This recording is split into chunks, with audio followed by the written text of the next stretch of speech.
Bom dia. Está me ouvindo? Está com o microfone mutado. Eu tava bom, desculpa, bom dia, tudo bom? Tudo bem? Tudo bom, acabei entrando, fiquei como suplente, mas acabei entrando para para acompanhar também. Eu agradeço muito, porque eu tô mais ou menos, eu tô com Covid, então às vezes eu tenho crise de tosse, então a sua ajuda será muito Tá? bem-vinda. Qualquer coisa vai me falando, Tá joia, tá? Eu só vou fechar a janela aqui. tá joia.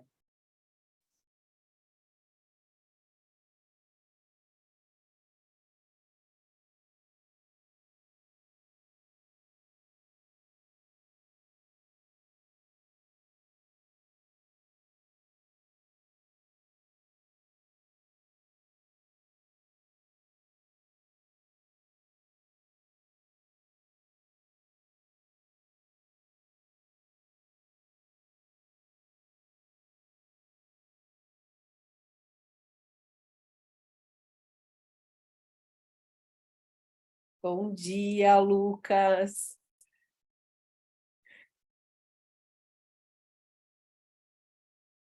Está com o microfone mutado.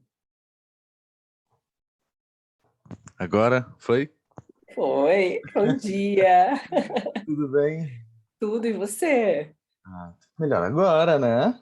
Ai, que bom te ver. Amiga, você tá bem? Eu tava ouvindo seu áudio agora de manhã, você tá com uma vozinha de... Eu tô bem melhor, tô Sério? bem. Nossa, tô conseguindo até falar sem crise por enquanto, até pedir ajuda. Ainda bem que o Felipe tá aqui para dar um suporte, porque tem horas que o negócio pega.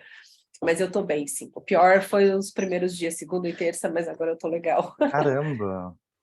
Pois é, você acredita? Fugi do Covid todo esse tempo, peguei agora. Ridículo, né? Não, pior que nem sair, a pessoa sai, né? Olha, sem comentários. Eu tô de parabéns mesmo, viu? Cara, mas tá tenso. Eu tô indo todos os dias pra sair e ninguém usa máscara. Ninguém, nada assim, parece que não aconteceu nada. Você vê até o pessoal botando a mão assim no ônibus, no metrô e passando na cara. É muito. Olha, isso eu não estou fazendo, mas eu não vou julgar quem não está usando máscara, porque eu também não estava. Não estou mais nessa condição. Mas bem, enfim, né? Eu fiquei surpresa, eu confesso. Mas o importante é que você está melhorando. Já já você vai estar nova em folha de novo. Ai, olha, tomara que dê tudo certo hoje, porque ontem eu não consegui participar da minha apresentação, então hoje é tudo novo para mim aqui. Não, vai dar bom. Eu só não entendi. Ah, meu filho, depois que chegou o chimarrão nessa sala, eu tenho certeza que vai dar bom, viu? é, é, essa Ele galera não, ele não estereotipada. ouviu, ele não É, ouviu, eu acho. ainda bem. Eu falei que depois que chegou o chimarrão nessa sala vai dar bom. Ah, bom. E aí, Ontem estava, ontem eu estava na sala com um menino de Santa Maria. Eu falei, gente, não acredito. E aí hoje outro gaúcho, eu falei, não vai dar bom, vai dar bom. Ai, ai. Tudo bem, Felipe? tudo bom? Quanto tempo? Saudade. Não é isso que a gente estuda na mesma universidade. Isso é verdade. Você vê. Tem É, que visitar vocês. isso para não falar da Aline, que a gente está combinando um barzinho ó, desde que a gente entrou no programa. Nada. É difícil sair. Acho que o café ali no Starbucks é mais. Aham. Olha, eu acho que como eu sou uma gaúcha desgarrada, eu acho que é melhor eu combinar um chimarrão, porque Um chimarrão. bar, café não tá rolando. Essa turma aí, não sei não, viu? Vocês podem ficar no chimarrão, só me chamem, eu vou no cafezinho mesmo, não tem problema. Amigo, você tem que ser, vamos ter que te iniciar nesse trabalho aí, viu? É bom? Assim, nunca experimentei, mas é uma coisa que não sei, sabe? Eu olho assim, eu penso, é um chá. Não, tem o ritual, né? É o ritual também. Entendi. Ai, ai. Ai, cara. Hum. 8h30 da manhã. Apresentar um congresso assim. Bom Bom dia. dia. E aí, gente? Madrugaram, hein? Tudo bem? Eu estava tentando, mandei uma mensagem para você, Felipe. Eu não estava conseguindo entrar, mas eu estava entrando pela minha agenda. Não funciona, né? Tinha que ser. Funciona, mas ele passa pro outro link.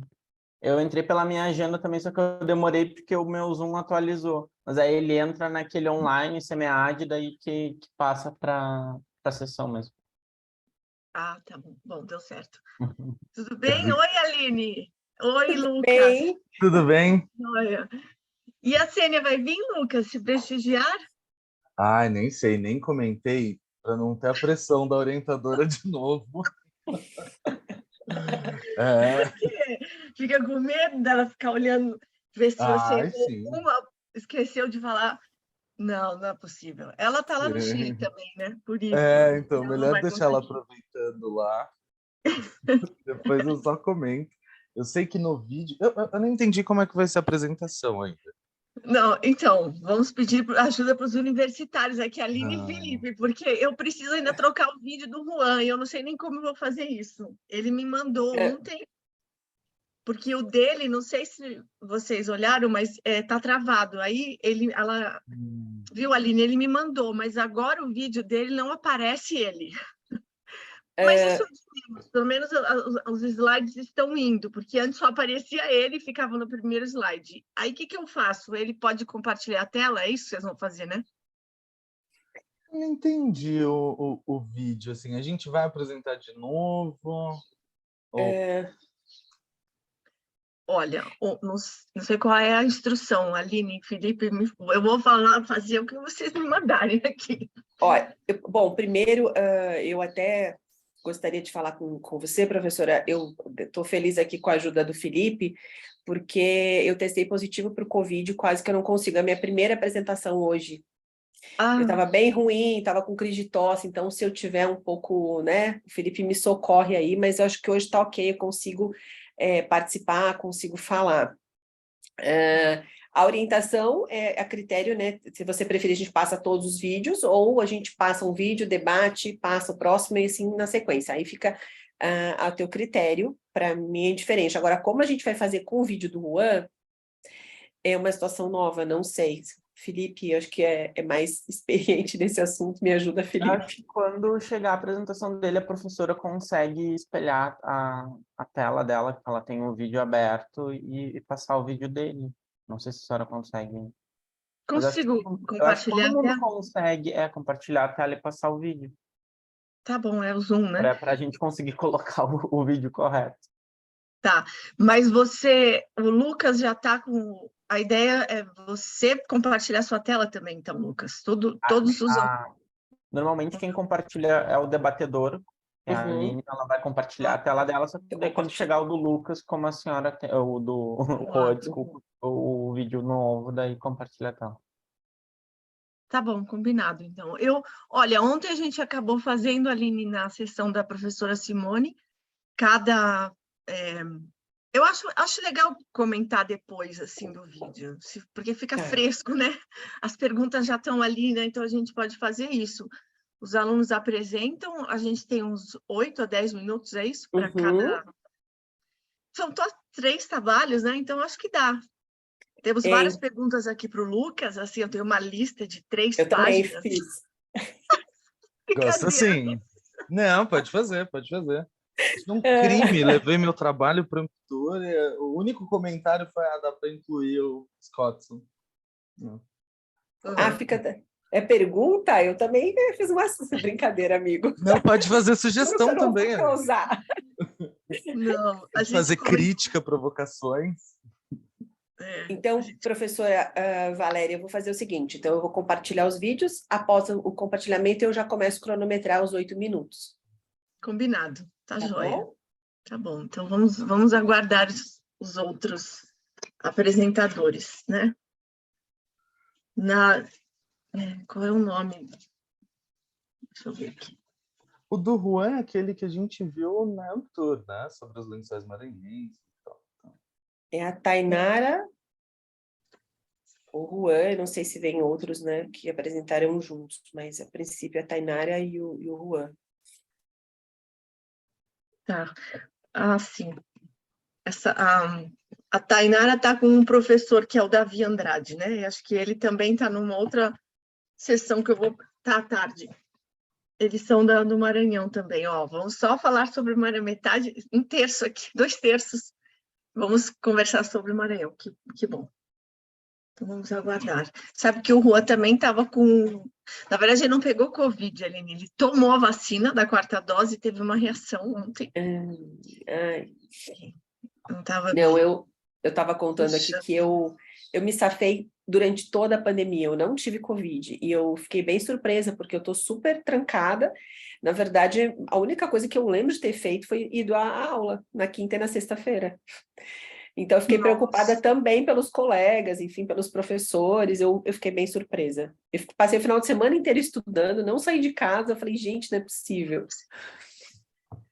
Mas coisas que acontecem, né? Graças à vacina, pelo menos, eu acho que os sintomas são chatinhos, mas mais tranquilo. Nossa, eu também não. Eu não peguei também, não sei como. O meu corpo é fechado, sei lá, eu peguei e nem fiquei sabendo. Eu também estava tão me achando, me falei para a médica, não eu tô me achando também. acredito. Ela falou, então, isso vai ser um caminho que agora, depois da vacina, não vai ter escapatória. Eu falei, obrigado. E eu tô para tomar, sei lá, mas acho que eu já tô na 5ª dose. Já vou tomar tudo que me dão, eu tomo, eu vou tomando. Se eu tenho direito, eu tomo. Mas agora, será que a nova cepa já tem uma nova cepa, não é? É uma variante da Omicron, não era isso? Isso, teve um aumento bem considerável nos casos em São Paulo. Eu nem estava sabendo, né? Aí comecei a ver as notícias e falei, caramba, realmente teve um aumento bem importante. Olha lá o Rua chegando.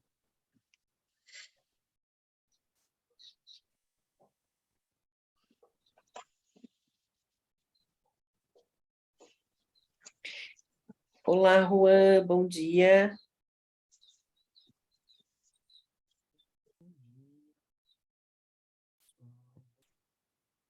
Não, não estou ouvindo. Bom dia, Juan. Eu não sei, não consigo ouvir. Eu também não estou ouvindo ele.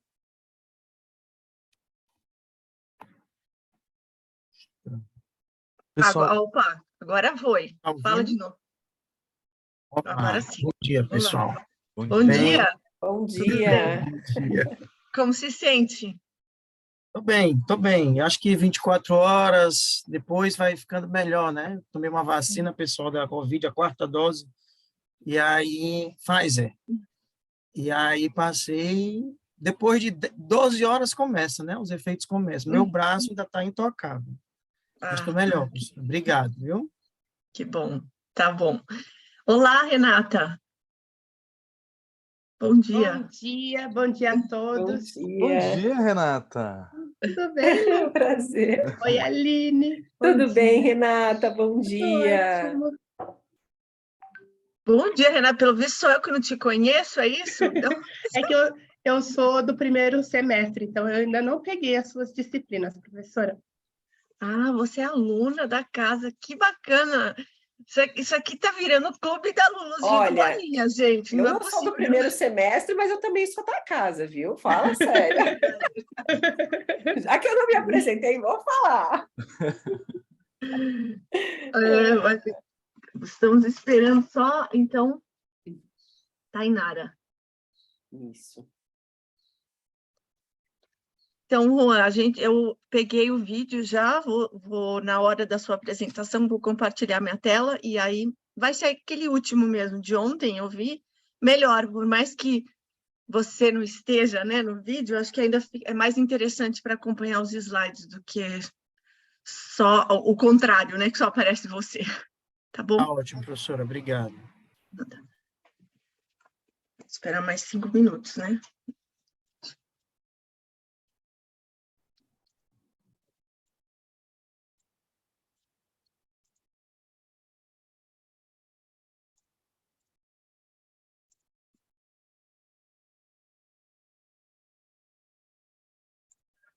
Fazer o texto aqui.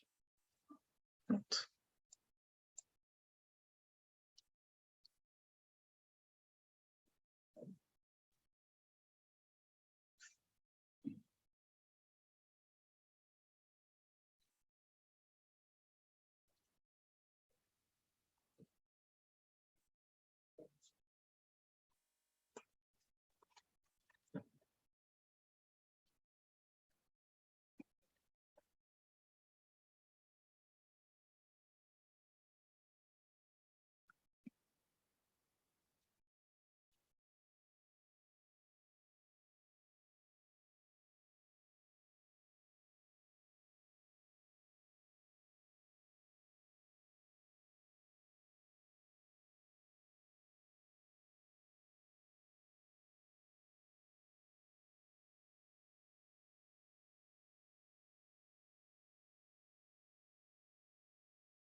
Bom, vamos começar, Aline? São 8h36, né? O que você acha? Eu acho que sim, né? Eu não sei se ela teve algum problema. A gente começa Ela é. qualquer coisa. Uhum. Ela é na sequência, acho que ela é. Eu acho que eu tinha na ordem o Lucas, depois a Tainara, depois o Juan, né? Mas a gente pode alterar também, não tem nenhum problema. Bom, então, vocês me ouvem bem, né? Sim. Uhum. Bom, então, nós abriremos o trabalho, né, dessa sessão. O meu nome é Aline, eu sou mestranda do segundo semestre na Universidade AMB Morumbi. É o meu primeiro SEMEAD e queria falar que é um prazer participar com vocês aqui nesse debate, na apresentação desses trabalhos. E o nosso objetivo aqui é contribuir uns com os outros, né, acrescentar e trazer assim boas colaborações e uma boa discussão, né? Então, sejam todos muito bem-vindos. A professora Valéria, ela é a moderadora da sessão, e ela vai nos guiar aqui da melhor maneira. Então, os trabalhos serão feitos da seguinte forma: serão passados os vídeos. Após a apresentação, nós temos 8 minutos de discussão. Assim que faltando 3 minutos para o fechamento do tempo, eu coloco no chat, e depois 1 minuto também para a finalização. Acho que é isso aí, não sei se alguém tem alguma pergunta. E eu acho que eu posso começar com a primeira apresentação, né? Que é o trabalho do Lucas, que tem como título, né? A Hospitalidade e Migração, uma revisão sistemática da literatura na plataforma Web of Science. Então, eu vou começar com ele. Dê só um minutinho. Eu não vou conseguir acompanhar o chat enquanto acontece a apresentação, né? Só para vocês ficarem cientes aí. Então, começo as apresentações, então.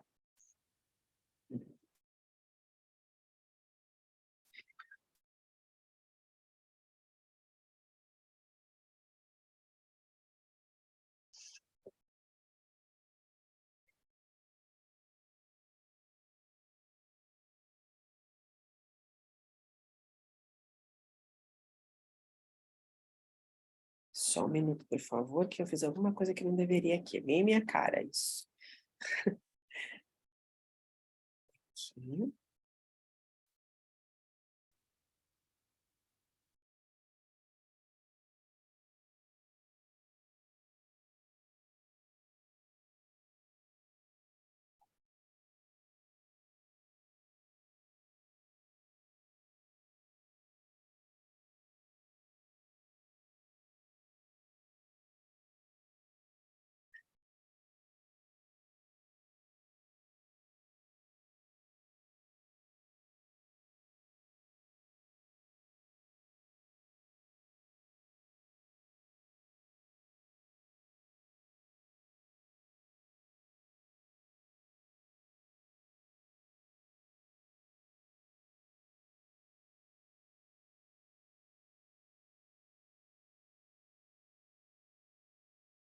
Sou o Lucas, eu vim apresentar o trabalho Hospitalidade e Migração, uma revisão sistemática da literatura na plataforma Web of Science. Trabalho desenvolvido por mim, junto com a minha orientadora de mestrado, a professora doutora Sênia Bastos. Esse trabalho está inserido dentro da minha pesquisa de mestrado. A minha pesquisa busca compreender como que se dá as relações de hospitalidade entre imigrantes brasileiros e a sociedade de acolhimento no Canadá, como que esses imigrantes percebem essas relações. E aqui eu estou objetivando mesmo aprender como que se estrutura a conexão entre as áreas de hospitalidade e imigração, e a gente faz isso por meio de uma revisão sistemática da literatura. Esse daqui já é o nosso referencial teórico, né, o framework conceitual, que é o que a gente vai usar para analisar os artigos que a gente identifica na revisão sistemática. A gente está partindo, então, de uma dupla noção de hospitalidade. O que é isso? O Camargo, em 2018, ele lança um artigo onde ele vai entender que a hospitalidade ela pode ser apreendida a partir de uma noção adjetiva ou uma noção substantiva. Enquanto a primeira ela está entendendo que nem todas as relações, nem todos os encontros entre um anfitrião e um hóspede podem ter o adjetivo de hospitaleiro, né? Isso depende de como essa relação deve acontecer.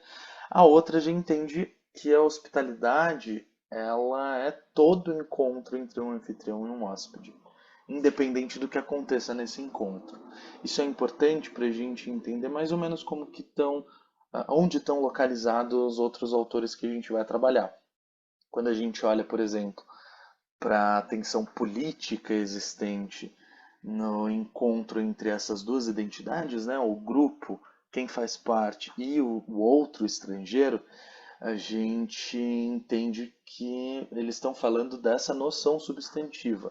Existe uma questão a ser tratada, que é a questão da preservação das identidades, a identidade do grupo, a identidade do outro que chega, e a hospitalidade é um conjunto de rituais, de regras, que tentam preservar essa constituição identitária de cada um. Para isso, cria-se esse espaço, esse não lugar da hospitalidade. Também a gente vai buscar no Jacques Derrida, né, a ideia do acolhimento incondicional, da incondicionalidade da hospitalidade, que é esse dever acolher o outro como o outro é, acolher o outro na sua alteridade absoluta, e que vai estar mais próximo dessa noção adjetiva da hospitalidade. O que é a hospitalidade? O Derrida vai falar isso. Hospitalidade de fato, hospitalidade genuína, verdadeira, é aquela onde se acolhe o outro incondicionalmente, o outro como ele é mesmo. Enfim, dessa forma a gente vai construindo essas duas noções que o professor Camargo vai apontando. Além do Derrida e do P.T. Rivers, que são os dois grandes autores que vão falar sobre hospitalidade, isso a gente vai vendo no decorrer da análise, a gente traz também o Benveniste, que também vai trabalhar a questão da tensão constitutiva da identidade do hóspede e a própria tensão constitutiva da relação de hospitalidade, né? Ele vai fazer isso, ele vai trazer essa noção a partir da etimologia da palavra hospitalidade, né? A construção do hóspede e do hostes. A gente vai trazer também o Farias que é um filósofo brasileiro que vai trabalhar em cima da questão da inter-relação entre ética e política na hospitalidade. Enfim, esse é o nosso arcabouço teórico para olhar para os artigos que a gente vai encontrando. A gente parte então de uma revisão sistemática da literatura. Ela vai se diferenciar de uma revisão da literatura pela tentativa de tornar a revisão da literatura uma pesquisa replicável. Então aqui, por exemplo, a gente elegeu a Web of Science como plataforma para ser analisada, a gente determinou os termos de busca, onde esses termos vão estar, a data dos artigos, tudo isso vai tornando essa pesquisa, vai criando um método para o desenvolvimento dessa pesquisa que pode ser replicado por outros pesquisadores. A grande sacada, né, a potencialidade da revisão sistemática é justamente essa. Então, foi isso que a gente fez. A gente elenca a Web of Science, a gente busca os termos immigration e hospitalidade, a junção dos dois nas palavras-chave dos artigos, em publicações nos últimos 5 anos. Essa busca acaba retornando apenas 12 artigos. Esses 12 artigos, eles então vão passar por um que a gente vai chamar de fator de aderência, né?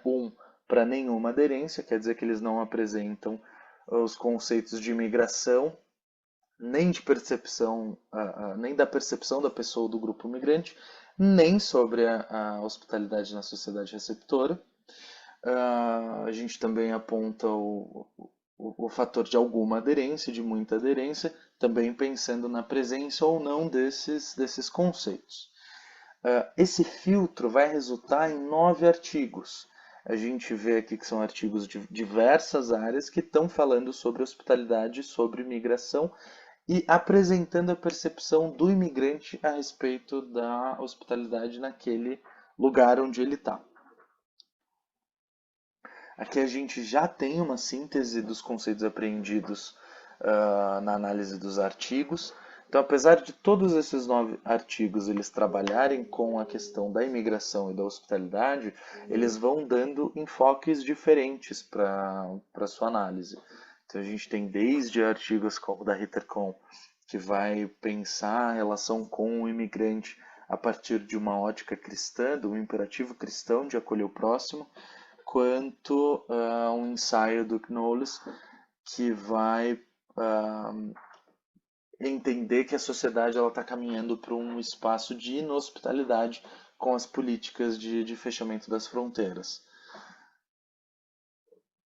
Aqui já seguindo para a conclusão, pelo tempo, a gente consegue perceber a multidisciplinariedade nas pesquisas sobre hospitalidade, aqui especialmente sobre hospitalidade e imigração, e mesmo com o pensamento sobre hospitalidade nascer da interação com o estrangeiro, essa interseção ainda é pequena.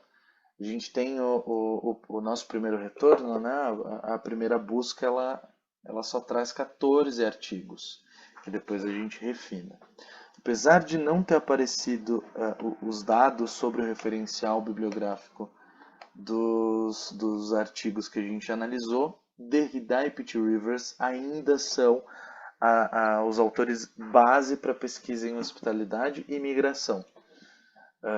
O Derrida com a incondicionalidade, P.T. Rivers pensando a tensão que existe na interação entre as duas identidades, os dois grupos. E o grande achado dessa pesquisa, na nossa opinião, é entender que as relações com o imigrante elas podem ser apreendidas a partir da teoria da dádiva, que foi o trabalho do Haynes e do Unruh, que vão olhar para como imigrantes e refugiados que chegam na Alemanha entre 2015 e 2018, como que eles vão se inserir na sociedade de acolhimento. Então esse é um gap interessante para a gente trazer para estudos futuros. E é essa mesma a ideia de uma revisão sistemática, entender qual é o gap da área e onde a gente consegue focar os nossos esforços. Aqui já trazendo as referências dos trabalhos que a gente analisou e do nosso framework conceitual. Isso, obrigado. Aê, muito bem, Lucas. Parabéns, Lucas. Eu acabei não compartilhando o link, mas eu acho que aqui a ajuda de alguém compartilhou, né, professora? Obrigado. Imagina. Obrigado. Bom, posso falar alguns minutinhos, Aline? Quero dar Claro, bom dia para o Davi, favor. que acabou de Por chegar. Bom, acho que é só para o Davi que eu preciso me apresentar. Sou professora Valéria, professora do programa de pós-graduação em hospitalidade da Embi Morumbi. Temos aqui a Aline, que é a mestranda, né, que está aqui debatendo esses trabalhos comigo, e também o Felipe, que é o debatedor 2, que também é mestrando do curso. E Davi, pelo visto, já conhece o Juan, pelo que eu vi ali nas mensagens, que bom, são conterrâneos. E o Lucas é também um mestrando, e acabou de apresentar, a Renata também, né? Então, Davi, você viu aqui, somos todos aqui da Embi Morumbi. Espero que você se sinta acolhido, apesar desse monopólio aqui. Bom, Lucas, eu tenho só algumas considerações, já conheço o seu trabalho, tenho o prazer de ter você na minha aula, né? Já tive aí essa possibilidade de conhecer a sua pesquisa em 2 ou 3 momentos. Acho a pesquisa que você faz interessantíssima, porque ela realmente revela certos aspectos básicos da hospitalidade, né? E eu acho que esse trabalho em especial, quando você revela que praticamente de 12 artigos ou 14, na verdade só 9 vocês usam, mostra ainda mais a importância do seu trabalho, né? O como é importante continuar a pesquisa entre hospitalidade e imigração, mas eu não posso deixar de falar que tudo bem que esse trabalho foi feito já há uns 4, 5 meses, né?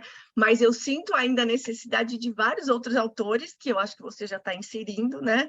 Mas como a própria Bibnete Montandon, que a gente já conversou em sala, né? Quando a gente pensa na mudança, né? Ou na imigração, muitos deles, na verdade, não querem ser mais hóspedes, querem ser cidadãos. Então, há uma mudança de status. E não dá para não falar sobre isso sem citar a Bibnete Montandon, do artigo do livro da hospitalidade.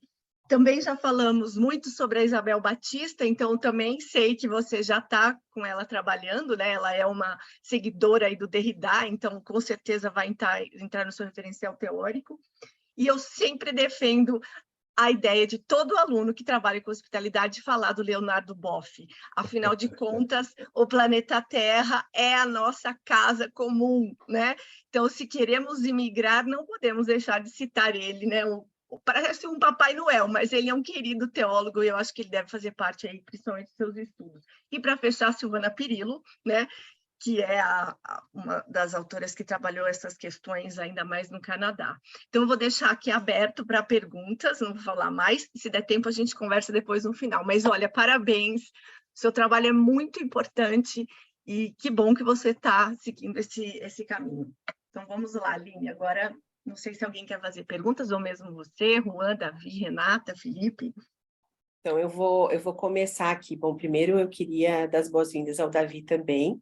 Seja muito bem-vindo aqui na nossa sala. Então, Lucas, muitas coisas, né? Mas eu juro que eu... Brincadeira. Você falou que o teu trabalho ele foi inspirado na tua pesquisa de mestrado. E aí, você queria entender, né, essa intersecção entre hospitalidade e imigração. E eu queria saber qual foi a contribuição dessa revisão sistemática já para o teu trabalho de mestrado aí, qual foi essa colaboração? Que pergunta, já começou difícil já. Mas acho que é legal a gente colocar esse trabalho num contexto cronológico. Foi um dos primeiros trabalhos que eu escrevi. Então, depois dele ainda veio o trabalho que eu apresentei no Tour, e depois disso já está vindo uma outra configuração uma outra configuração teórica para olhar para essa relação. Mas o que eu acho que trouxe, tá me acompanhando ainda, uma insatisfação que eu fiquei, é que os trabalhos, quando eles vão falar de hospitalidade e imigração, ou eles estão olhando para as relações de identidades que estão se relacionando, ou eles estão olhando para a necessidade do acolhimento. Então, como que a gente junta essas duas coisas para fazer uma análise das relações de hospitalidade que o imigrante está vivendo na sociedade de imigração, na sociedade para onde ele está indo? Então, essa insatisfação, para mim, é o que vem me acompanhando e é o que eu estou desenhando para aprofundar mesmo na dissertação. Acho que mais esse gap do que, por exemplo, o gap de olhar para as relações a partir da teoria da dádiva. Também foi uma abordagem que eu procurei trazer. Escrevi o trabalho para a editora, mais numa linha de tentar desenhar uma metodologia que desse conta de olhar para isso. Mas ainda assim acho que a gente vai pegar só uma parte do que é a hospitalidade para esse grupo. Então a ideia é tentar expandir, tentar construir, fundamentar teoricamente um construto, e aqui já dando spoiler já, mas um construto que conseguisse abraçar todas essas relações, as relações desse imperativo de acolher o que chega, as relações de tentar proteger a sua identidade. Inevitavelmente a gente vai ter que falar de política, né? Como que as relações políticas mesmo são capazes de influenciar na percepção de hospitalidade. Enfim, não sei se consegui te responder, Aline. Sim, perfeitamente. Muito obrigado. Eu acho que o Felipe levantou a mão, acho que ele quer fazer alguma pergunta. Vou cumprimentar o Lucas pela apresentação do trabalho.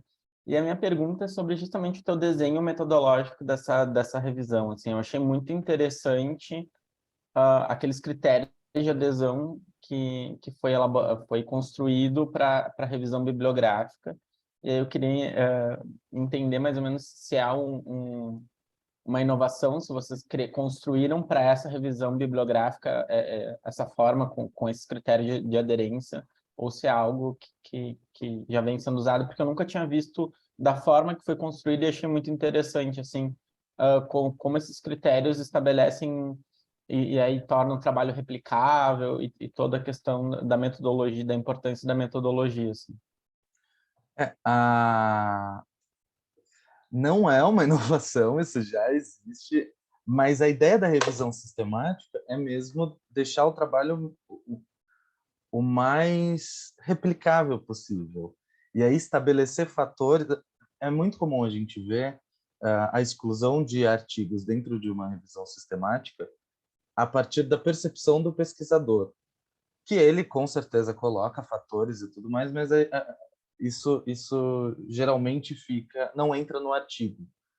Então, a ideia de colocar isso no artigo, de trazer essa tentativa de rigor metodológico é mais para se aproximar o máximo possível do que é a revisão sistemática. Eu tinha feito 5 fatores. Gosto de trabalhar com 5, que me dá uma margem aí. A professora Sênia disse que não fazia sentido, a gente ficou com 3 mesmo, o que deu super certo, foi super mais objetivo, mas não é uma inovação. Mas se vocês quiserem citar como do Lucas, pode citar. É que eu nunca tinha visto essa construção bem estruturada, com os critérios, achei muito interessante, tipo, lendo vários artigos da minha pesquisa ou durante. É difícil a gente ver essa construção metodológica da forma que ela tá. Eu achei muito interessante. Parabéns. Obrigado.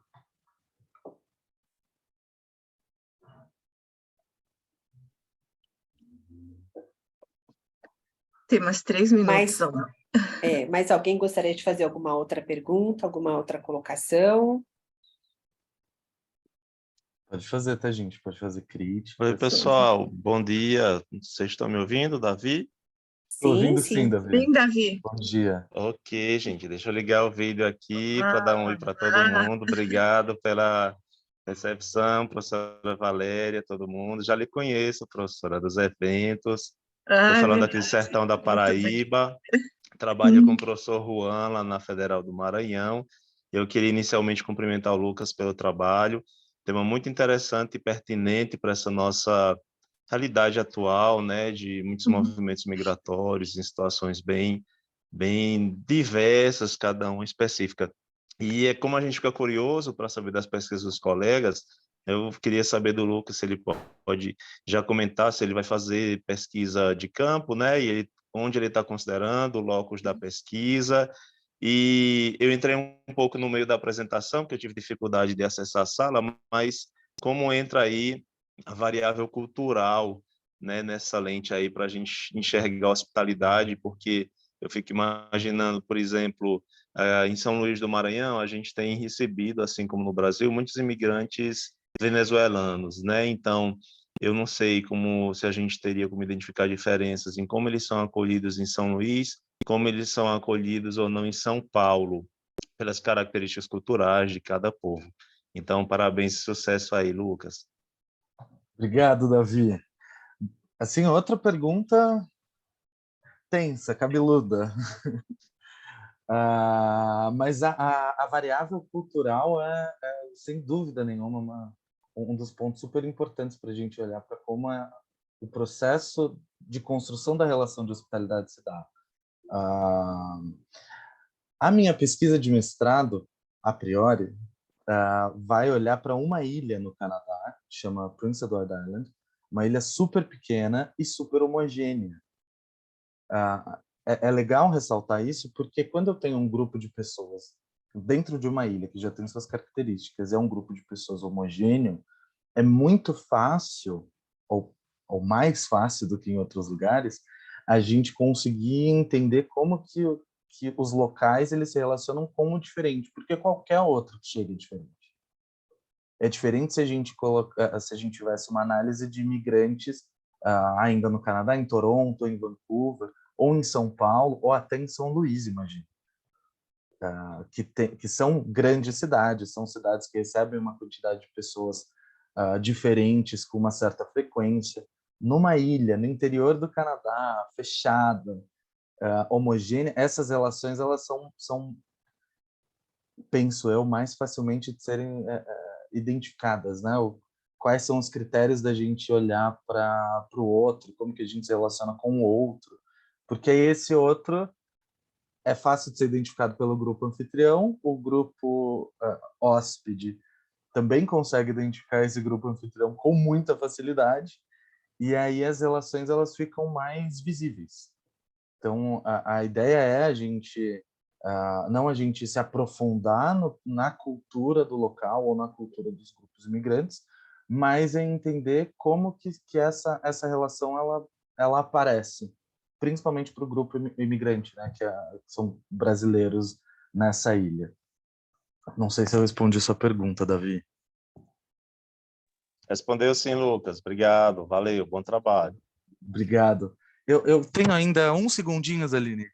Sim, sim. Tá. A professora Valéria fez algumas provocações sobre o referencial super pertinentes. Na época eu não conhecia, então eles acabaram não entrando mesmo no trabalho, mas acho que é legal reforçar que o P.T. Rivers e o Derrida ainda são os dois grupos, os dois autores que vão dar base para pensar a hospitalidade. Tanto a hospitalidade adjetiva quanto a hospitalidade a partir de uma noção adjetiva e substantiva. Então é legal pontuar isso, só porque, como o trabalho foi uma revisão sistemática, eu queria colocar os artigos dentro dessas caixinhas, porque aí fica fácil da gente olhar como que está a bibliografia, como que está a pesquisa em cima disso. Mas só esse ponto. E teve uma hora que eu falei 12 artigos e no slide estava 14. São 14 mesmo. Só isso. Obrigado, gente. Obrigado, Lucas. Parabéns pelo trabalho excelente. Obrigado a todos pela contribuição. Não sei se a professora Valéria quer fazer alguma colocação, mas muito obrigado e parabéns, viu? Não, tá ótimo, só elogios. Obrigado. Bom, então nós podemos partir para o próximo, que é o trabalho do Davi. Eu não sei se mais alguém vai apresentar com o Davi. Davi, você me ouve? Sim. Sim? Então tá. Eu mandei a sala para as outras autoras, mas não sei se elas tiveram alguma dificuldade, mas estou aqui a postos, viu? Tá. Podemos começar. Davi, só uma orientação, como você não estava, nós vamos passar o vídeo do seu trabalho e após nós temos 8 minutos de discussão. Ótimo, beleza.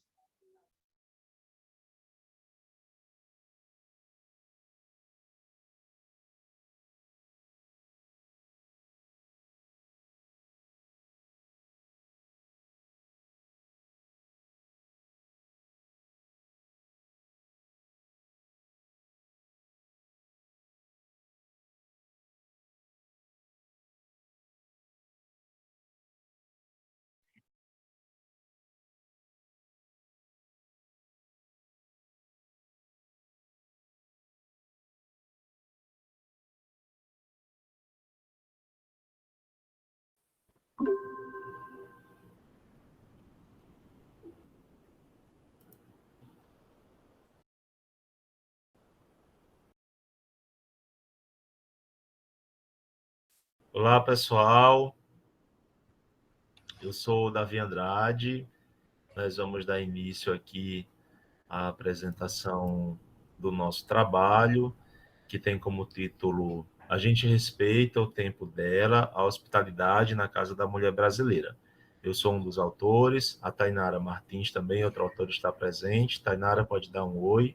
Oi, pessoal, boa tarde, tudo bem com vocês? Como o professor Davi já falou, né, meu nome é Tainara, nós estamos aqui juntos para apresentar, né, a nossa proposta aqui para vocês, como o professor já falou, que tem o tema A gente respeita o tempo dela, hospitalidade na Casa da Mulher Brasileira.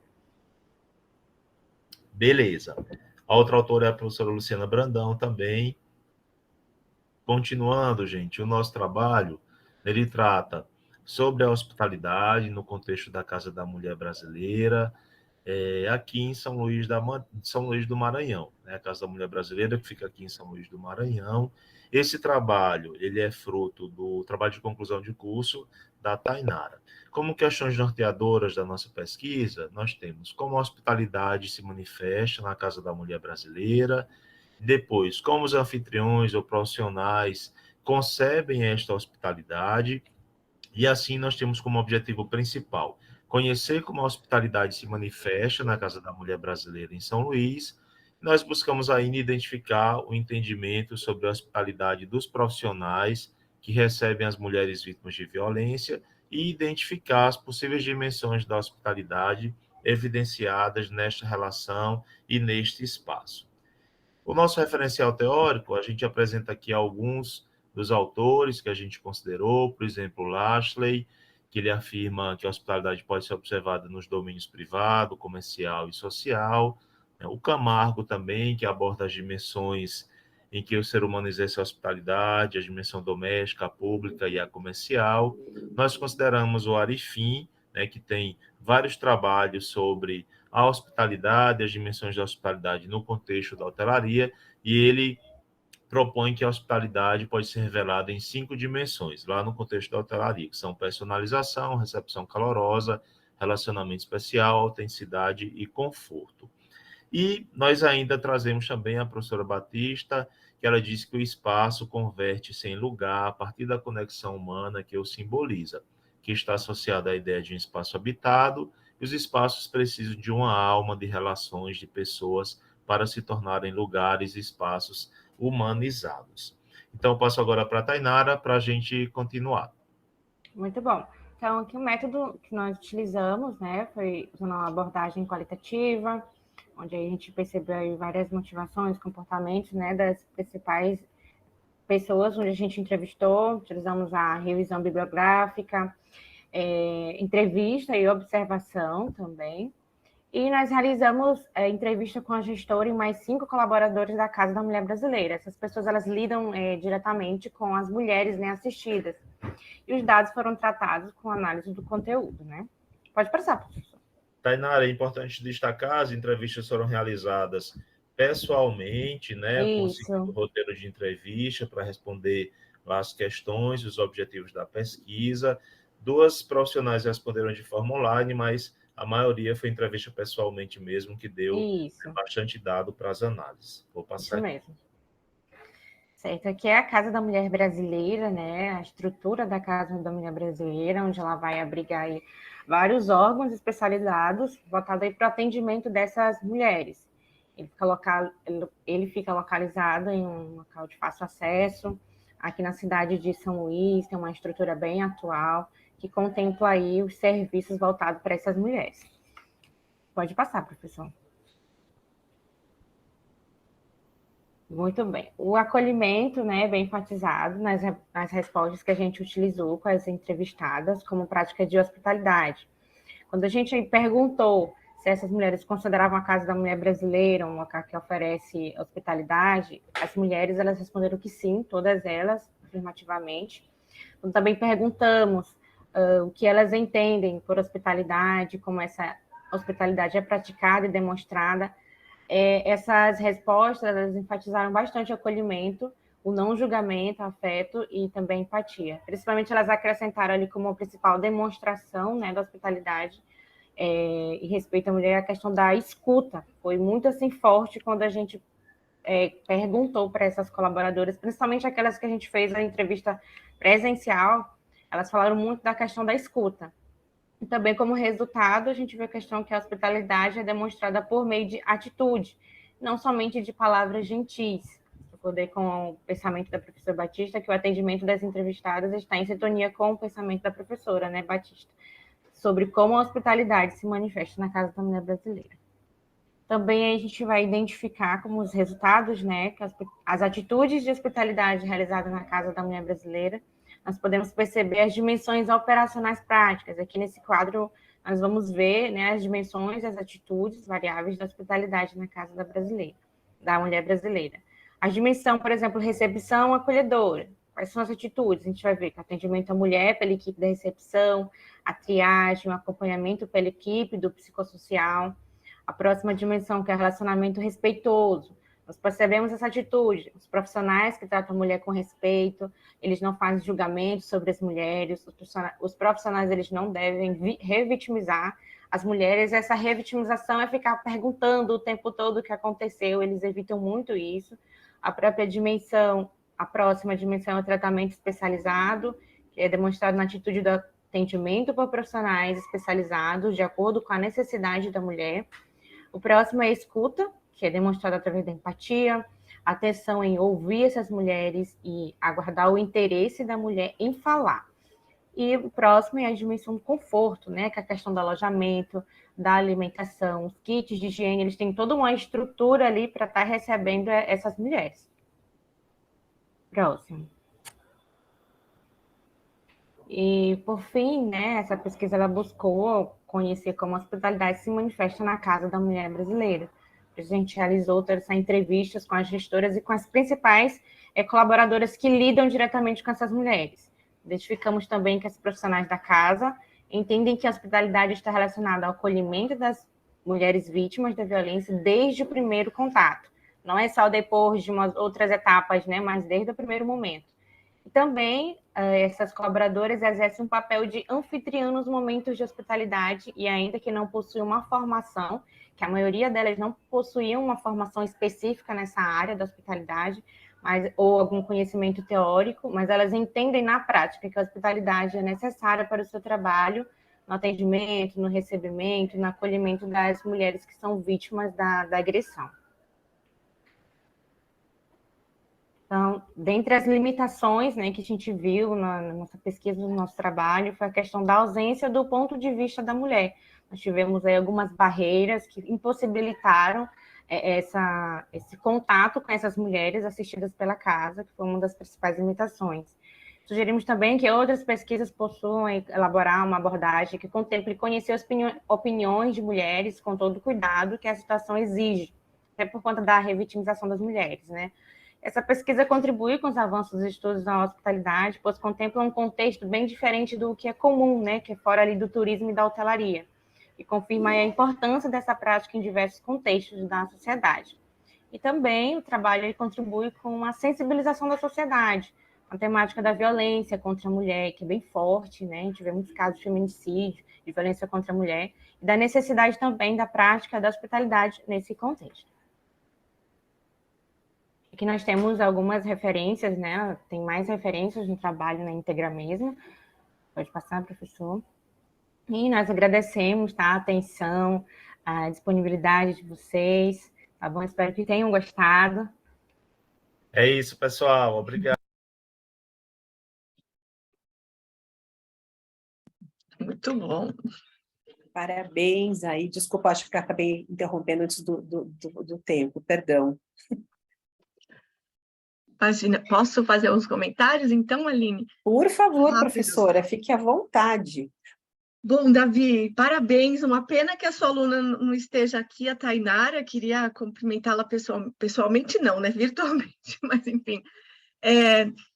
Que coisa, como, na verdade, é uma tristeza, né? Mas como, ao mesmo tempo, esses trabalhos são importantes. Não sei se vocês ficaram sabendo, mas ontem, um dos artigos premiados lá no CEMEAD foi sobre o aumento da violência contra as mulheres durante a pandemia, né? O Felipe estava comigo, aliás, o Felipe também teve o seu trabalho indicado para a premiação. Enfim, então isso, na verdade, mostra o quanto esse assunto é importante, né? E quanto a questão do acolhimento é essencial para essas mulheres se sentirem seguras e contarem, né? E revelarem, né, os abusos que elas sofreram. Então, de cara, assim, o tema, no meu ponto de vista, assim, é essencial, fundamental.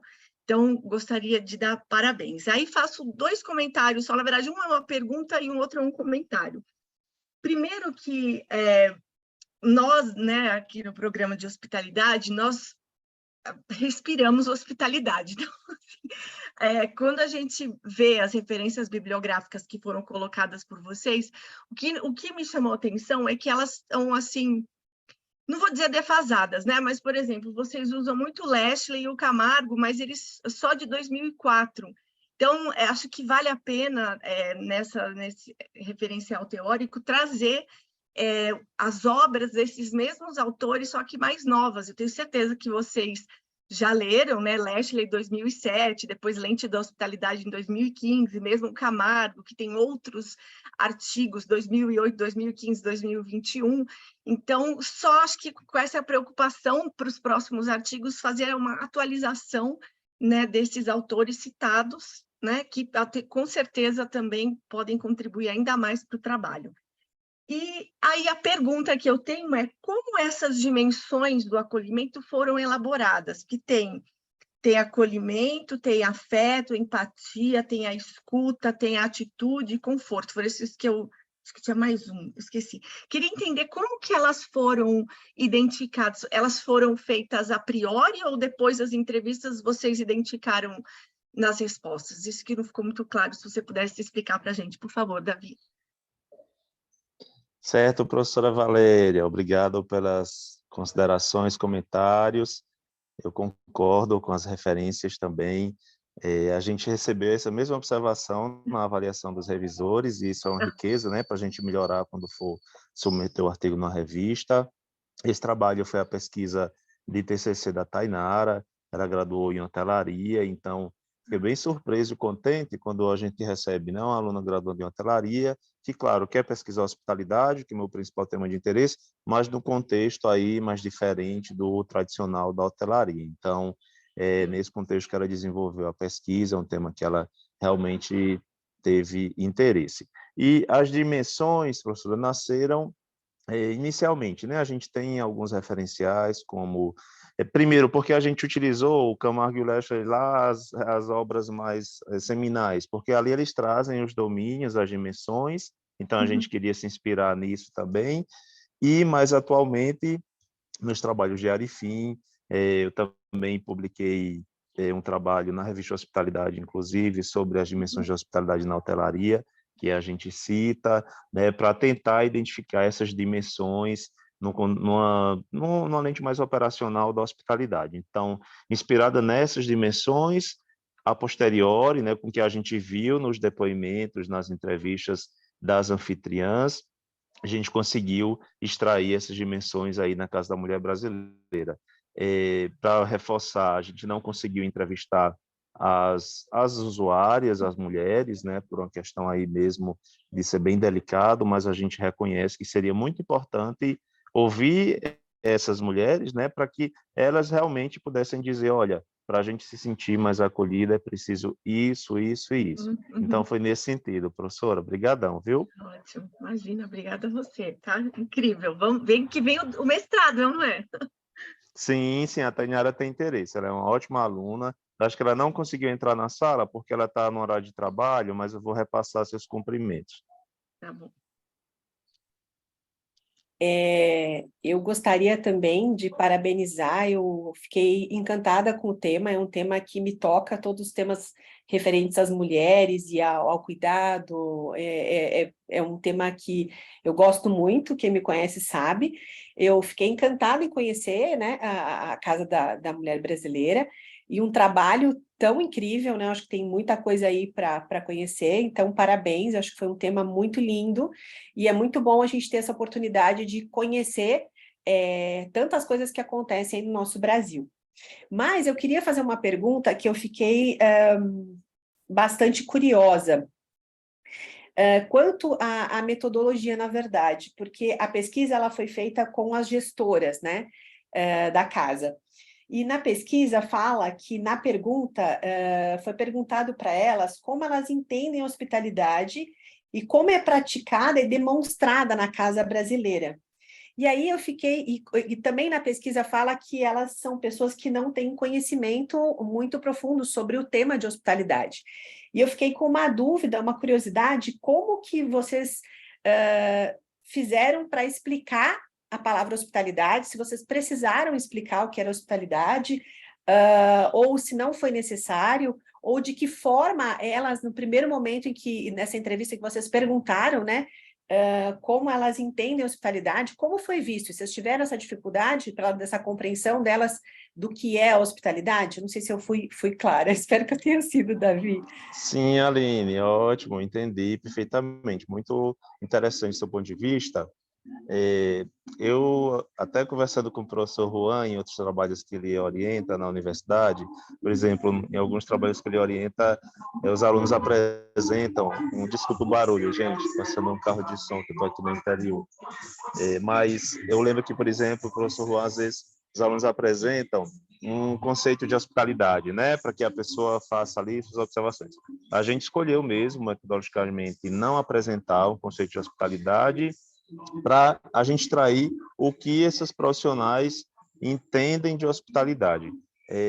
Por ser, né, um trabalho, uma organização que já trata desse acolhimento, então a gente tem lá profissionais como assistente social, por exemplo, a diretora, né, que tem formação na área de direito. Então, eles têm entendimento do que é hospitalidade, do dia a dia, até esse entendimento cultural, né, que a gente sabe que vai influenciar bastante na forma, né, de hospitalidade e acolhimento. Então, a gente realmente não apresentou um conceito, a gente quis extrair das percepções mesmo de cada profissional. E até me lembrou quando o Lucas falou, no comentário que ele fez, né, em relação à importância, à proximidade das ações políticas. Então, a Casa da Mulher Brasileira é uma política pública, né, que começou lá no governo Dilma, tem várias cidades do Brasil, tal, e essa de São Luís realmente tem conseguido um destaque assim bem importante no trabalho, né, de acolhimento às mulheres, e aí nesse sentido mesmo das percepções de cada profissional. Obrigado, Aline. Muito obrigado pela sua resposta, obrigado. Eu não sei, mais alguém gostaria de fazer alguma pergunta, alguma contribuição? Desculpa, Felipe, perdão, por favor. Vamos cumprimentar o professor Davi, e mandar os parabéns para a aluna, para a Tainara. Eu trabalho com matemática atual e muito interessante, assim, essa necessidade de nós termos lugares de acolhimento para as mulheres se recuperarem e reconstruir a jornada delas, né? Terem que sair do próprio espaço ou do próprio lar delas para conseguir se recuperar e reconstruir a própria vida. É super atual, e eu estudo um pouco os espaços da hospitalidade num contexto bem diferente, mas nós temos uma colega, Débora, que estuda os espaços de acolhimento, e ela trata com o acolhimento de crianças. Assim, aí esses dias nós estávamos discutindo sobre esses espaços institucionalizados, que são espaços geridos pelo poder público, mas eles não são espaços comerciais, né? Eles trabalham todos os tempos da hospitalidade, então eles abrigam, hospedam, protegem, dão alimentação, mas eles não são espaços públicos, porque eles não são de acesso ao público em geral, né? Eles são geridos pelo poder público, mas são acessos o acesso dele é restrito, tem um número de vagas, tem toda uma seleção, critérios de... Então, as pessoas que acessam a Casa da Mulher Brasileira são aquelas que estão sendo abrigadas ali e aqueles que trabalham, né, os anfitriões. Ele não é comercial e ele também não é doméstico, né? Então, entender um pouco o ponto de vista de vocês, que já refletiram sobre essa hospitalidade, que ela se dá num espaço institucional que não cabe em nenhuma dessas... nesses quadrados da doutrina tradicional em hospitalidade dos pesquisadores mais tradicionais, como tanto o Lashley como o Camargo. Assim. Certo, Felipe. Bacana também, foi uma questão super chave para a gente fica naquela, né, onde enquadrar, em que domínio, em que dimensão, e daí o que a gente sente que é mais próximo, por ser uma organização pública, né, claro, num contexto de espaço também, né, da cidade, no fim das contas tem o controle, mas é um espaço público aberto, a gente viu uma aproximação mais com o domínio público, né, a dimensão, o domínio social, a dimensão pública da hospitalidade, mas veio, tipo, tem também o espaço lá da hospedagem, né, claro, não é nada como um hotel, mas tem essa preocupação de oferecer hospedagem, de oferecer itens de higiene pessoal, que seriam as amenidades de um hotel. Então, a gente percebe né, que tem essas interfaces, né, entre as dimensões e os domínios mais tradicionais que a gente conhece. E aí, realmente, né, assim como outras pesquisas que a gente tem feito, a gente vê que essas dimensões elas vão ter aí intersecções entre elas, né, e é o que faz a complexidade mesmo da hospitalidade. Inclusive, na hotelaria tradicional comercial, a gente às vezes percebe muito de uma dimensão, de um domínio mais doméstico, né, ou enfim, mais cultural mesmo ali naquele contexto. Valeu, Felipe, obrigado pelo comentário. Obrigado, parabéns. Bom, muito obrigado, professor Davi, obrigado também, né, a Tainara, excelente apresentação. Muito obrigado pelas contribuições. Acho que agora nós vamos para o último trabalho, né, do Juan, e aí eu acho que a professora Valéria, né, professora, vai compartilhar com a gente aí a tela. Tá, eu vou, vocês me avisam, tá? Se tá aparecendo, vamos lá.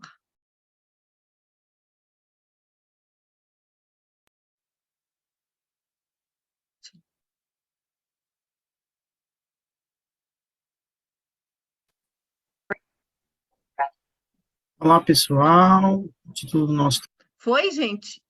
Posso seguir? Foi Consegui. sim, professora. Tá.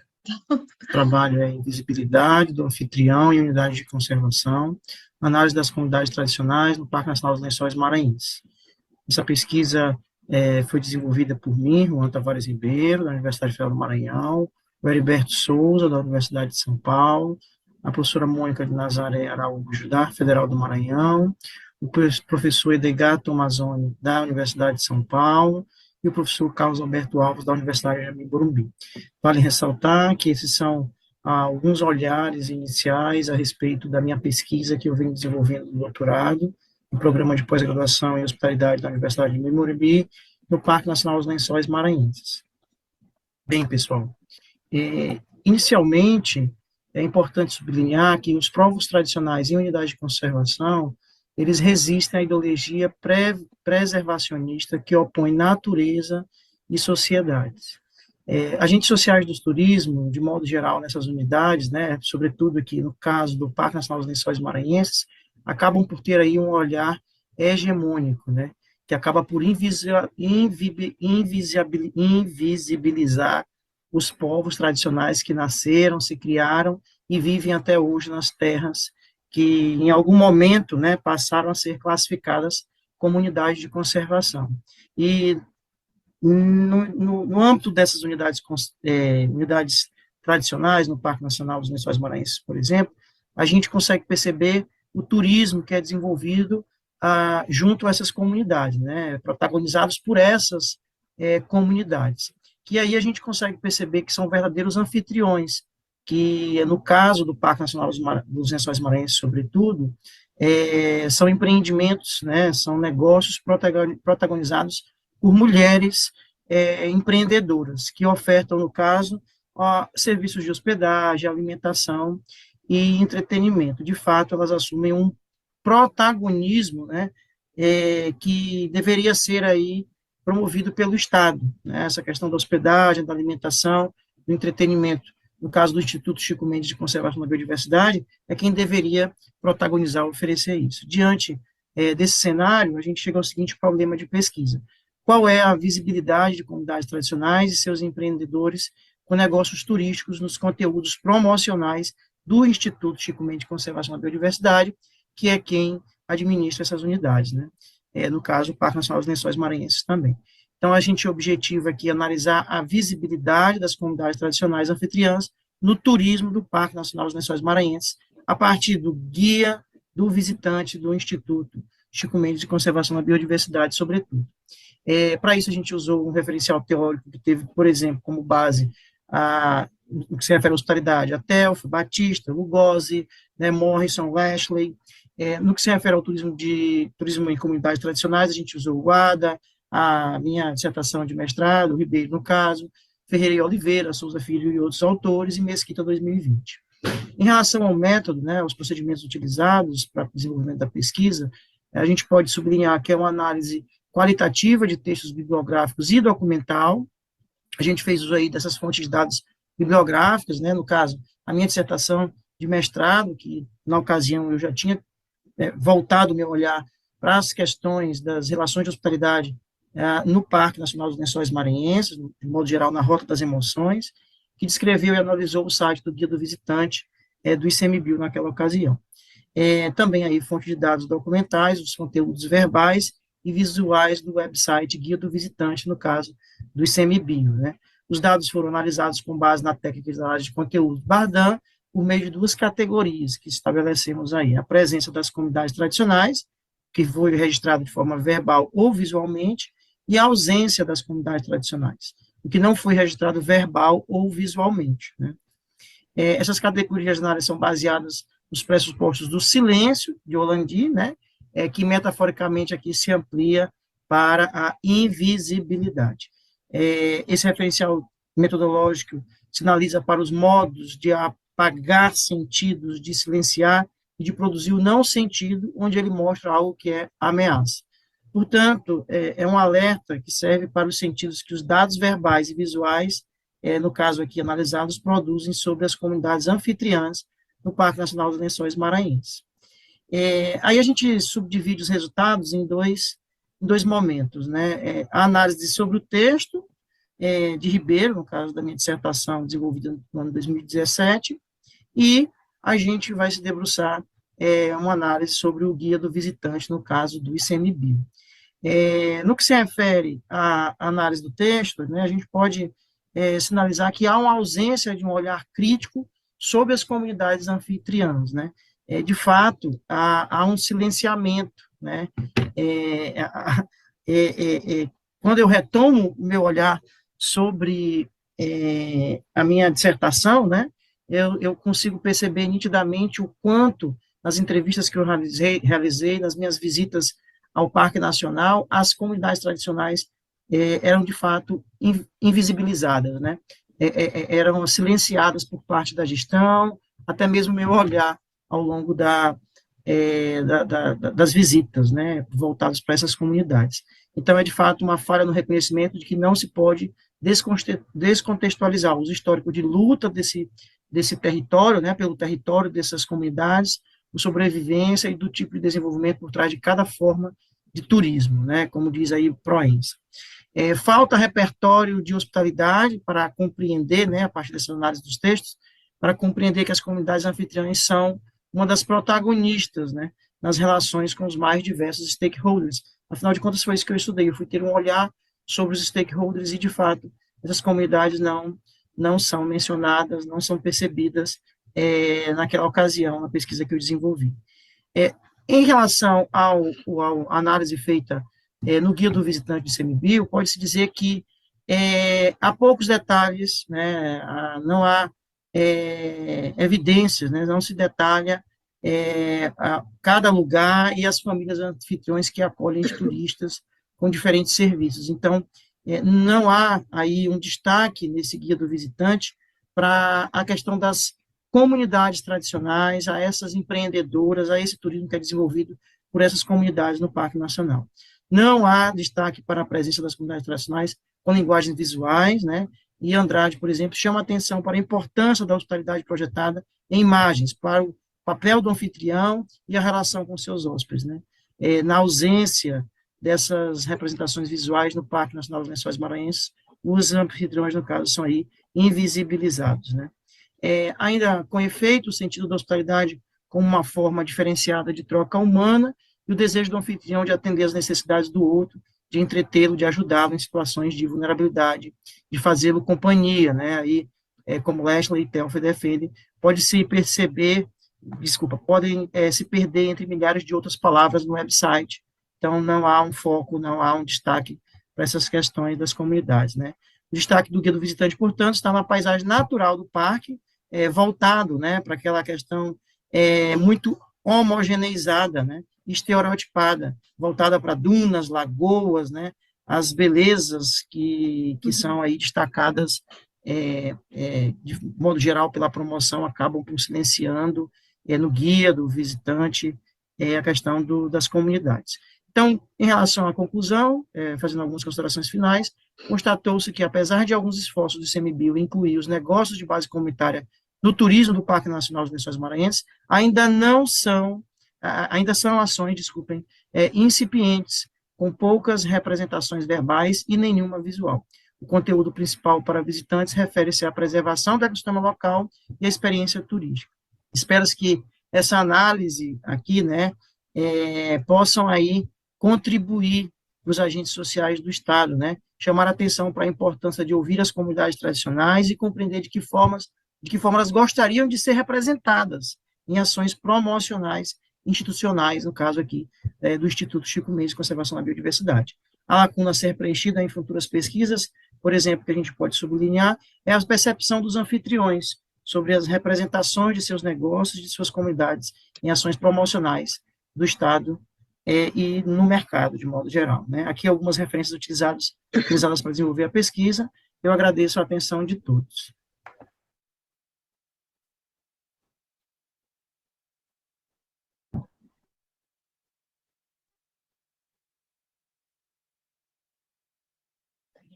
Eu saí daqui. Voltei? Não. Pronto. Ok. Muito bem, Juan.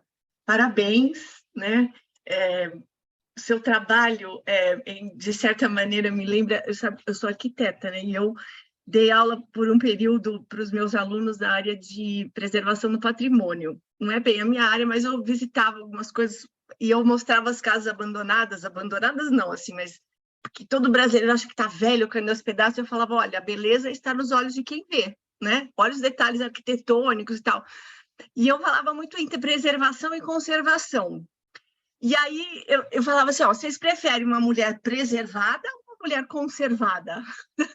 Querem que eu fique assim, ó, no Botox, totalmente preservada, ou uma mulher conservada, né, que está indo bem conforme a sua idade e tal.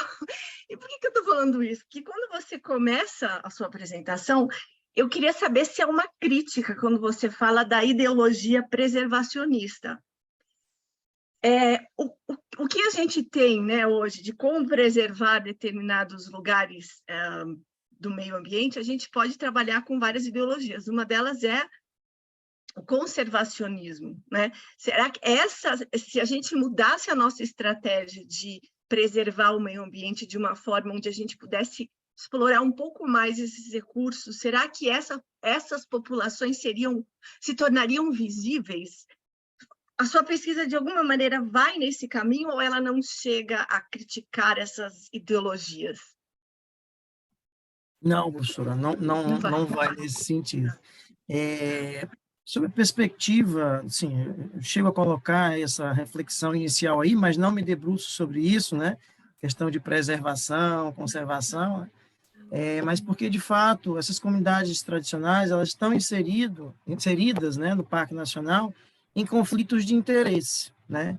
E um dos aspectos que são aí considerados é essa linha tênue que tem entre o modo de vida das comunidades tradicionais, né, e o surgimento da unidade de conservação, muitos anos depois, né, que acaba exigindo delas comportamentos diversos, né, que, sem dúvida nenhuma, essas exigências feitas pelo Instituto Chico Mendes, que é quem delimita, é quem fiscaliza, né, é quem tem o poder de polícia, e eu digo poder de polícia, vamos dizer assim, né, porque diante disso os conflitos acabam existindo, né, essa linha fica ainda mais tênue, né, como nos relatos que a gente tem lá, que às vezes os fiscais do Instituto Chico Mendes chegam lá armados no intuito de intimidá-los, né, dizer, olha, isso não pode ser feito.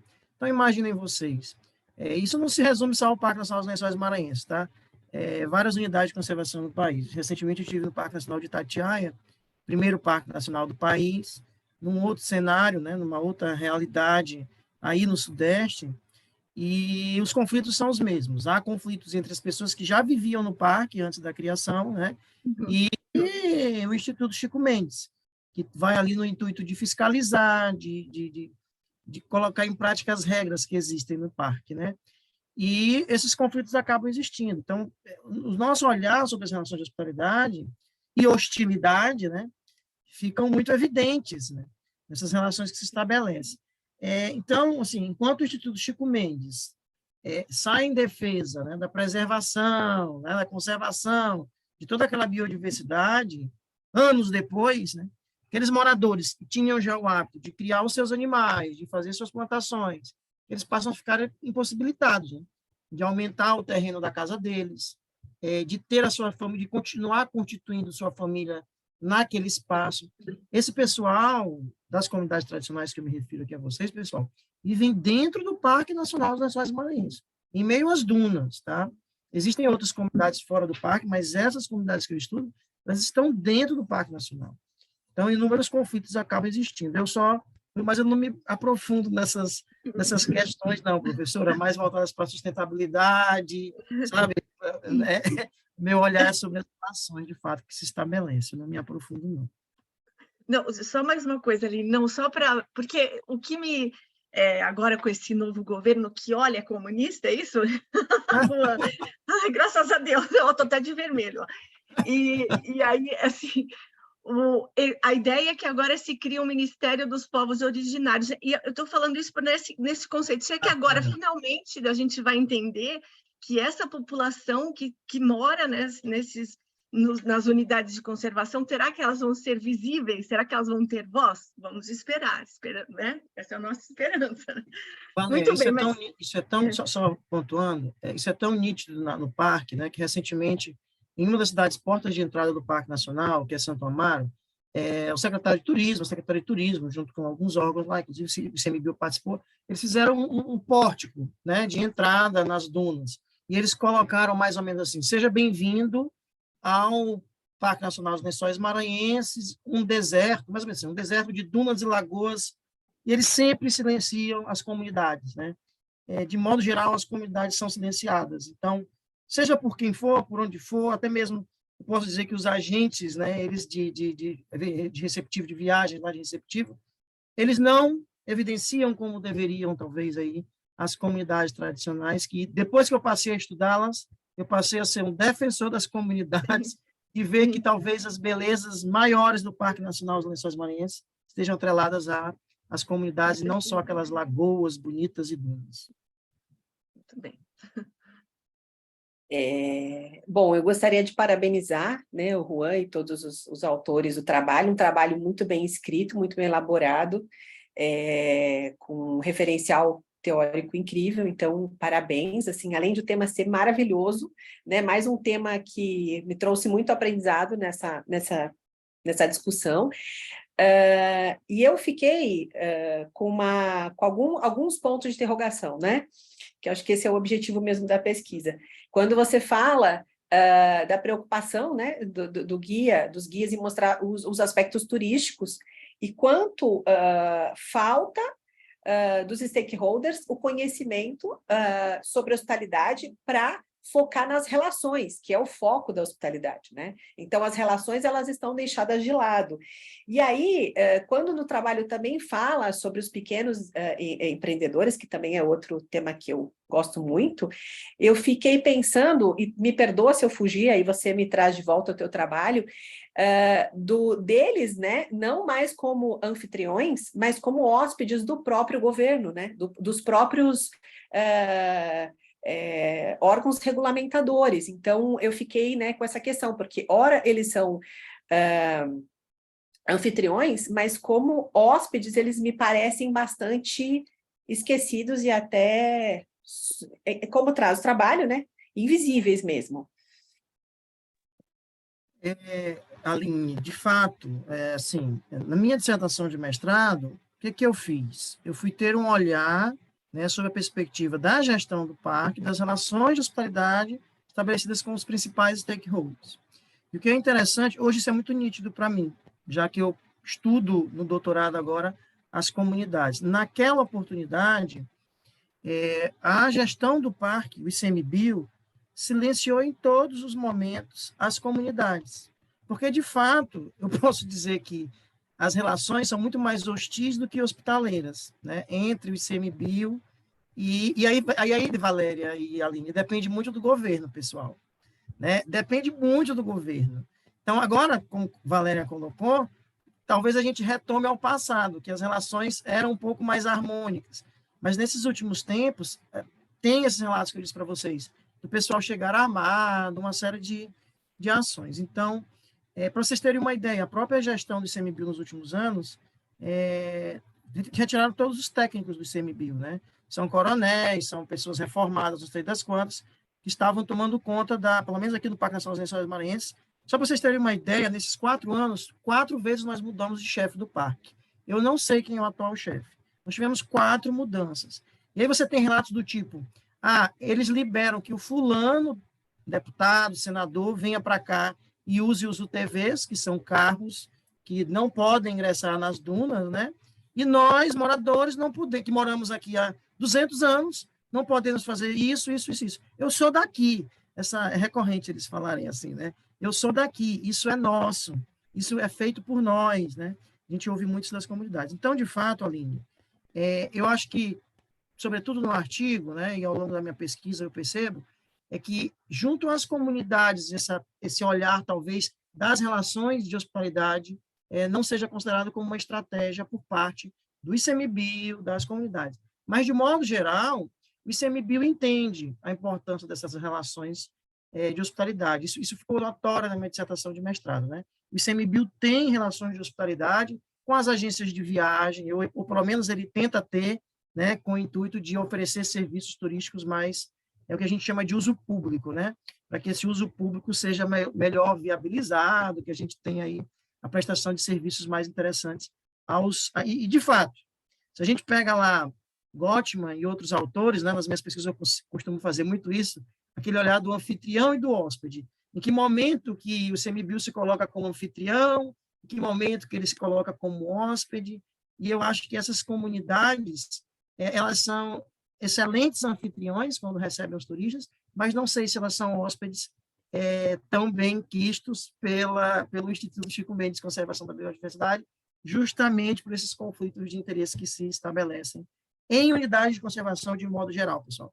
Eu não conheço uma unidade de conservação das que eu já visitei que não haja um conflito com a comunidade, com a gestão da unidade, né? E com o empresariado local, né? Com o empresariado local que tem outros interesses. E a Aline, depois vem conhecer, vocês conhecem o Parque Nacional dos Lençóis, porque ele também vai se tornar fã aí do protagonismo, sobretudo feminino, pessoal. Isso eu evidencio no artigo, já tem artigos publicados sobre isso. Das comunidades que eu visitei aqui, só uma, que é o restaurante Seu Antônio, que é o ponto de apoio do Seu Antônio, em Canto de Atins, que é protagonizado por um homem. São mulheres, né? São mulheres aí que tocam esses negócios, que contam a história de suas comunidades, que fazem o alimento oferecido. E aí, nessas comunidades, a gente consegue também ter diversos olhares do que a gente estuda no mestrado, do que a gente estuda no doutorado, sobre a perspectiva da comensalidade, dessa hospitalidade incondicional, da hospitalidade enquanto uma estratégia competitiva. Dá muita pesquisa aqui. Vamos nos unir aí em novas publicações sobre o Parque Nacional dos Lençóis Maranhenses, sobre as comunidades tradicionais. Obrigado, Aline, pelas considerações. Obrigado. O Felipe vai fazer alguma pergunta e depois a gente faz o fechamento, então. Felipe, é com você. A gente ainda tem 22 minutos de debates gerais. Ao o final das apresentações. Pode. Vocês mandam, eu só para não encerrar. A sessão acaba sozinha às 10 horas, não é isso? Então, 10 minutos. 10 minutos. Então, temos tempo. Eram Felipe, 22. Não, Vou fazer...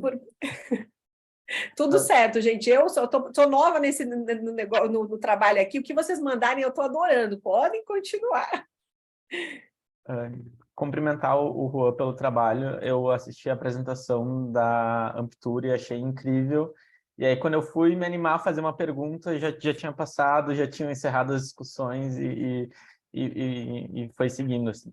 Seguindo um pouco da que a Aline falou, eu lembro muito de um trabalho que a gente viu, um artigo que a gente viu em planejamento, que é em um outro contexto completamente diferente, de hotelaria, que o título é sempre que mitiga quem acolhe os que acolhem. E que eu acho que cabe muito nessa pesquisa é que quem acolhe essas comunidades, que são eles que acolhem os turistas, né? Daí eu entender que fora essa questão do ICMBio e dos órgãos de gestão do parque, se existe alguma política pública fora esse contexto de conflito, de treinamento, incentivo ou de capacitação dessas pessoas que fazem esse acolhimento ao turista.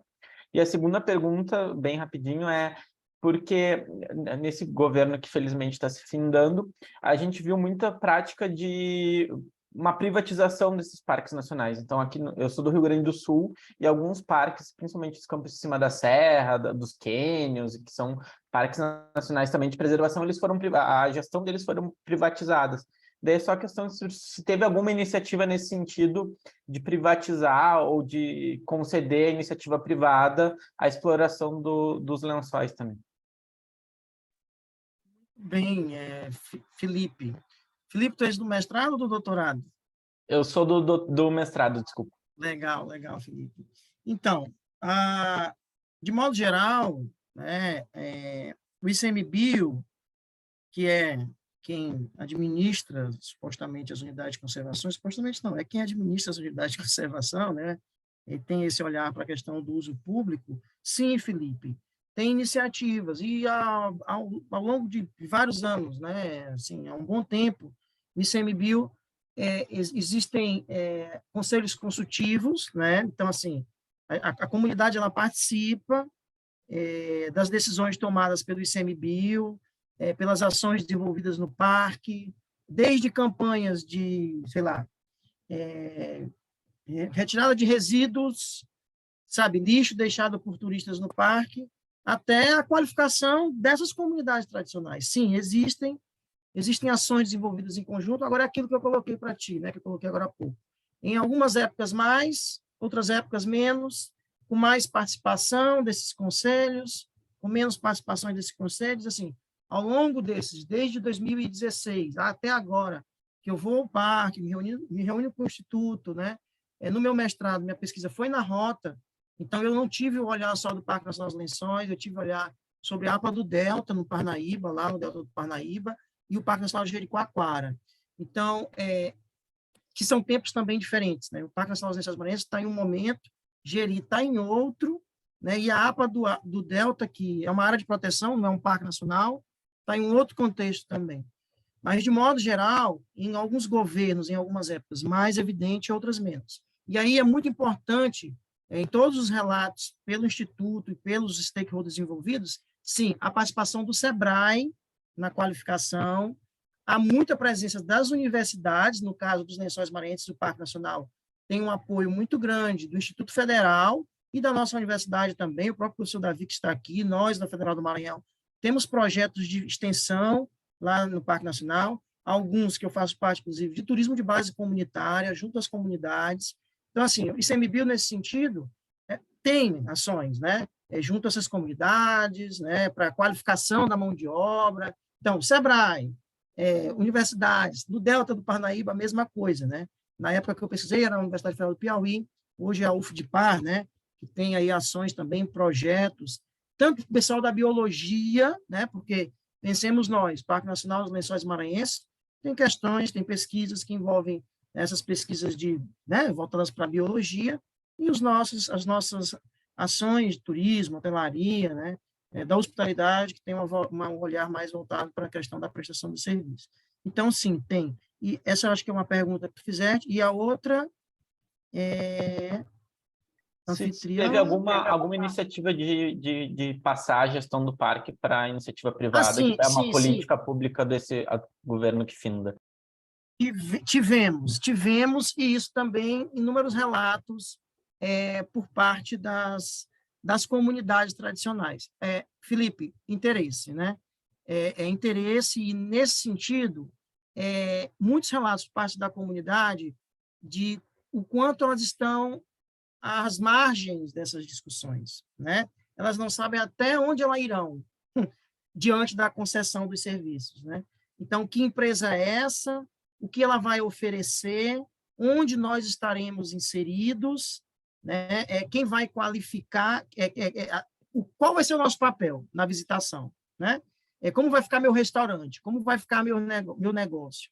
E, de fato, assim, Eu fui a Brasília esse ano, eu acho que agora muita coisa vai mudar, então eu gravei entrevistas com o pessoal do ICMBio, né? E gravei entrevistas com o pessoal do Ministério do Turismo, que é quem tem esse olhar. Eu fui no setor que cuida de comunidades tradicionais lá em Brasília, dentro do Ministério. E, assim, o discurso é uma coisa, na prática, a gente acaba se deparando, quando vai, de fato, falar com as comunidades, é outra, né? Eu tenho esperança de que essas privatizações, como eles dizem no discurso lá no Instituto, né, e lá no Ministério, de fato, tenham as comunidades como protagonistas. Porque quem conhece, Felipe, o parque não vai ser a Cataratas S.A., que vem concessionar os serviços, né? Quem conhece é o cara que mora lá. Para você ter noção, para vocês terem noção, o Parque Nacional dessas Maranhas é do tamanho da cidade de São Paulo. Se Felipe pegar o 4x4 dele agora, por mais que ele seja um excelente piloto, né? Sabe, que já correu no deserto dos sertões, aí, ele não vai conseguir passar para o turista, né? Ele talvez vá se perder lá dentro das dunas, né? E, de fato, quem conduz esses carros vivem ali, estão inseridos nas comunidades, se articulam entre eles e conseguem passar, de fato, a história do local, as características do local para quem visita. Então, se o olhar for voltado para as concessões, que agora essas concessões, meio que a concessão do Parque Nacional meio que diminuiu aí a velocidade de perspectiva de concessionar o parque, né? Precisam inserir, né? Precisam ter um olhar sobre essas comunidades. Eu espero que concessionando, é o que eles dizem, Felipe, que as comunidades serão envolvidas, quem vai protagonizar são elas. Eu espero que isso esteja aí nos termos, de fato, da concessão. Muito bem, Lucas, você consegue fazer uma pergunta rápida? Temos 3 minutos. Tem 3 minutos. Cara, achei super bacana a sua pesquisa também, com o Felipe, assisti a sua apresentação na Natura, achei super, super interessante a discussão que você trouxe. E a minha pergunta é mais sobre a metodologia. Na apresentação você comentou que trabalhou com 2 categorias, né, dentro da análise de conteúdo, e eu queria entender como que você construiu uma categoria de silêncio, que ela está presente na teoria da Orlandi. Ela faz sentido, mas dentro da... Tudo bem, assim, não sou nenhum especialista, mas dentro da análise do discurso, ela faz sentido, né, na construção da Orlandi, mas aí como que a gente analisa uma não categoria? Acho que o Juan caiu. Acho que ele caiu, Davi. Ih, meu Deus, Lucas, meu Deus. Agora, não sei se ele volta. Dá tempo ainda, gente? Acho que ele não. Consegue entrar faltando alguns minutos?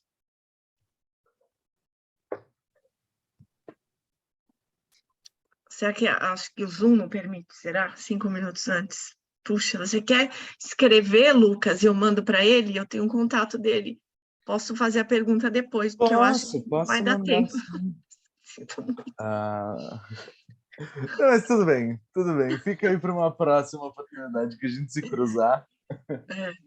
Não, e o interessante é pensar, né, gente, que os 3 trabalhos, de alguma forma, passam pela questão da hospitalidade no domínio público, né? Os 3 apresentados aqui hoje, né? O que reforça as questões de políticas públicas, o papel do Estado, né? E sempre essa discussão de quem é o hóspede, quem é o anfitrião, né, nessas situações. Puxa, gente, acho que passou muito rápido, foi incrível essa sessão, olha, uma das melhores, adorei, parabéns a todos que estão aqui, né? Uma pena que o Juan, não sei se é ele que está mandando mensagem, mas também vou parabenizar. E olha, Aline e Felipe, ó, vocês foram incríveis também, está muito fácil meu papel aqui, ó, estou tranquila. Eu queria agradecer a ajuda do Felipe aí no suporte, foi muito importante, professora Valéria, todos que participaram, a contribuição, aprendi muito, adorei essa sessão, não vi o tempo passar também, então, assim, muito obrigado. Eu queria só solicitar, antes que acabe, se vocês puderem responder a avaliação, o link está aqui, e também o link da sala de networking. E aí, eu não sei se a professora Valéria quer fazer mais algum comentário, fiquem à vontade, assim, para a gente terminar. Puxa, olha, Juan, infelizmente a gente vai acabar a sessão. Ih, caiu de novo. Eu vou mandar uma mensagem para ele, Lucas, você que quiser mandar a pergunta para mim, eu mando para ele, eu te dou o contato dele.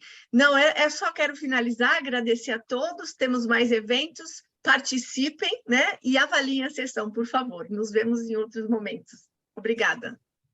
Obrigado, gente. Pessoal. Bom dia para vocês. Bom dia.